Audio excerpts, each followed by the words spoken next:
কিতাবের ভিতরে রেখে ওই শয়তানটা কয়েকটা মুরব্বি দেখে বলে, ও যুবকেরা তোমরা কোথায়? তায়েফের যুবকেরা তোমরা এদিকে আসো।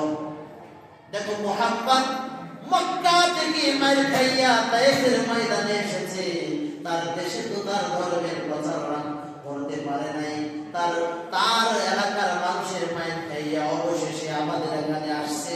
আমাদের বাপ দাদার ধর্ম, আমাদের ধর্মের, আমাদের খোদার বিরুদ্ধাচরণ করে দিয়েছে। এর কিন্তু ছাড়া যাবে না। ওই শয়তান মুরাগুলো সাথে সাথে যুবকদেরকে লেলিয়ে দিয়েছে, বলে যুবকেরা শোন, তোদের ধর্মের অস্তিত্ব রক্ষা করার জন্য কে কে রাজি আছে যে মুহাম্মদকে ফিটাইতে ফিটাইতে ওই তায়েফ থেকে মক্কার দিকে নিয়ে যাবে? জোরে বলুন আল্লাহু।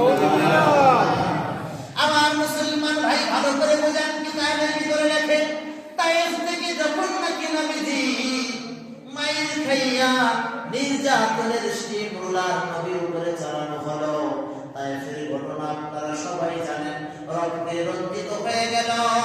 মুসলমান ভাই জিবরাইল আমিন পাহাড়ের উপরে দাঁড়াইয়া বলে, ইয়া রাসূলুল্লাহ, আমি এসেছি,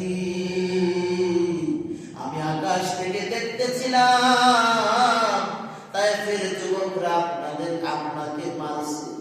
হযরত যায়েদ বলেন, ও তায়েফবাসী, তোরা পারলে আমারে মেরে ফেল, তারপরেও আমার নবীর গায়ে একটাও পাথর মারবে না। আল্লাহু আকবার। আমার বিশ্বাস করে দে, আমার শহীদ করে দে। আমি যদি 1000 বার শহীদ হইয়া 1000 বার জীবিত হয়ে দেই, তারপরেও আমি আমার নবীর গায়ে একটা পাথরের আঘাত সহ্য করতে পারি না। হযরত যায়েদ চোখের পানিগুলো ছেড়ে দিয়ে এরকম ভাবে নবীজিকে জাবুইরা ধরেছে, বন্ধু পিঠ দিয়া পাথরগুলো ঠেকাচ্ছে, কিন্তু না না না, নবীজি রক্তে রঞ্জিত হয়ে গেল পুরো দেহ মোবারক।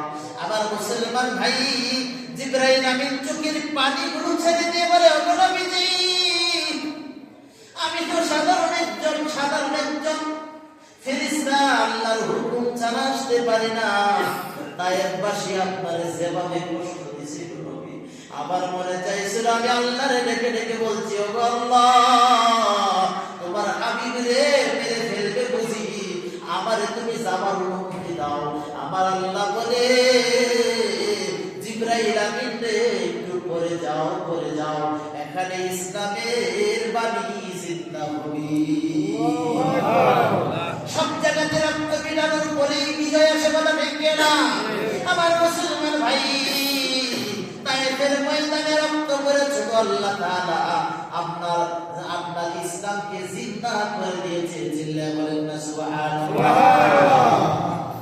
চাচাও ইন্তিকাল করল, হযরত খাদিজাতুল কুবরা ইন্তিকাল করলেন, চলে গেলেন দিলের ভিতরে শান্তি দেওয়ার জন্য। একটু আরাম পাই কিনা, মনটার ভিতরে একটু নানার দেশে গেলে পরে একটু শান্তি মিলে কিনা যায়, ওখানে গিয়ে আল্লাহর কিছু কাজ করি।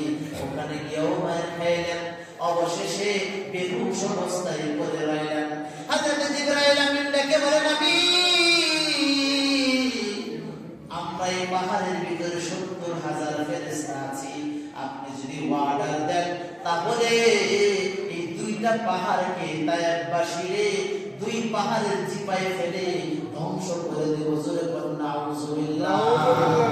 নবীজি ডেকে বলে, ও জিবরাইল আমিন, এই কথা বলো না, এরা বুঝে না, হয়তো বা এরা বুঝে না, এদের ছেলে ফেলে যারা আসবে ওরা হয়তো বা আমার এই দিনের দাওয়াত কবুল করবে। সুবহানাল্লাহ। আমি চাই না এদেরকে মেরে ফেলো। ও মুসলমান ভাই, মনটা খারাপ হয়ে গেল। আমার আল্লাহ ডেকে ডেকে বলে, ও জিবরাইল আমিন, আর বসে থাকা যায় না। জিবরাইল আমিনকে পাঠালেন কোথায় জানেননি? নবীজি উম্মে হানির ঘরের ভিতরে অবস্থান করতেছেন। চাচাতো বোন উম্মে হানির ঘরে অবস্থান করে তারিখের কিতাবে লেখে, আর তারিখুদ দিমাশক 10 খণ্ডের কিতাব আল বিদায়া ওয়ান নিহায়া কিতাবের নাম আছে। অনেক কিতাব বন্ধুরে আপনার নির্ভরযোগ্য কিতাবের ভিতরে